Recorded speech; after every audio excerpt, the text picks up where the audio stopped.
एक युवक ने विवाह के 2 साल बाद परदेश जाकर व्यापार करने की इच्छा पिता से कही। पिता ने स्वीकृति दी तो वो अपनी गर्भवती पत्नी को माँ बाप के जिम्मे छोड़कर व्यापार करने चला गया।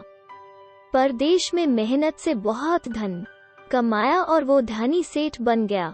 17 वर्ष धन कमाने में बीत गए तो संतुष्टि हुई और वापस घर लौटने की इच्छा हुई। पत्नी को पत्र लिखकर आने की सूचना दी और जहाज में बैठ गया। उसे जहाज में एक व्यक्ति मिला जो दुखी मन से बैठा था। सेठ ने उसकी उदासी का कारण पूछा तो उसने बताया कि इस देश में ज्ञान की कोई कद्र नहीं है। मैं यहाँ ज्ञान के सूत्र बेचने आया था पर कोई लेने को तैयार नहीं है।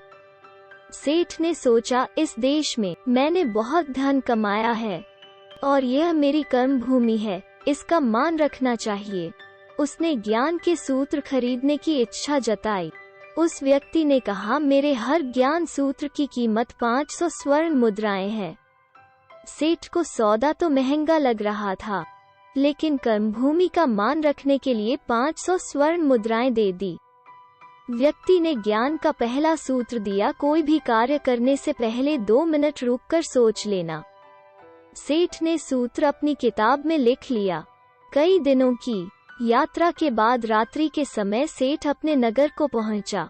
उसने सोचा, इतने सालों बाद घर लौटा हूं तो क्यों न चुपके से बिना खबर दिए सीधे पत्नी के पास पहुंचकर उसे आश्चर्य उपहार दूं। घर के द्वारपालों को मौन रहने का इशारा करके सीधे अपने पत्नी के कक्ष में गया तो वहां का नजारा देखकर उसके पांवों के नीचे की जमीन खिसक गई। पलंग पर उसकी पत्नी के पास एक युवक सोया हुआ था। अत्यंत क्रोध में सोचने लगा कि मैं परदेश में भी इसकी चिंता करता रहा और ये यहाँ अन्य पुरुष के साथ है। दोनों को जिंदा नहीं छोड़ूंगा। क्रोध में तलवार निकाल ली। वार करने ही जा रहा था कि उतने में ही उसे 500 स्वर्ण मुद्राओं से प्राप्त ज्ञान सूत्र याद आया कि कोई भी कार्य करने से पहले 2 मिनट सोच लेना। सोचने के लिए रुका।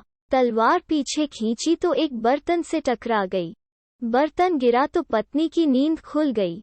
जैसे ही उसकी नजर अपने पति पर पड़ी वो खुश हो गई और बोली, आपके बिना जीवन सूना सूना था। इंतजार में इतने वर्ष कैसे निकाले यह मैं ही जानती हूँ। सेठ तो पलंग पर सोए पुरुष को देखकर कुपित था।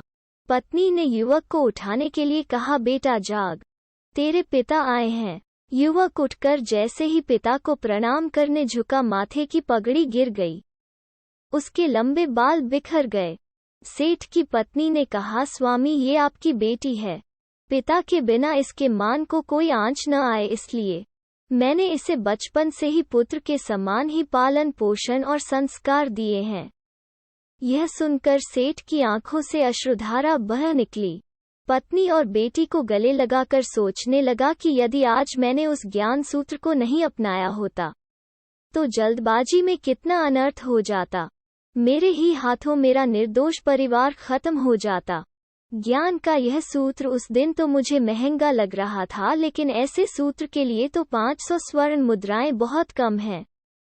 ज्ञान तो अनमोल है। इस कहानी का सार यह है कि जीवन के 2 मिनट जो दुखों से बचाकर सुख की बरसात कर सकते हैं वे हैं क्रोध के 2 मिनट।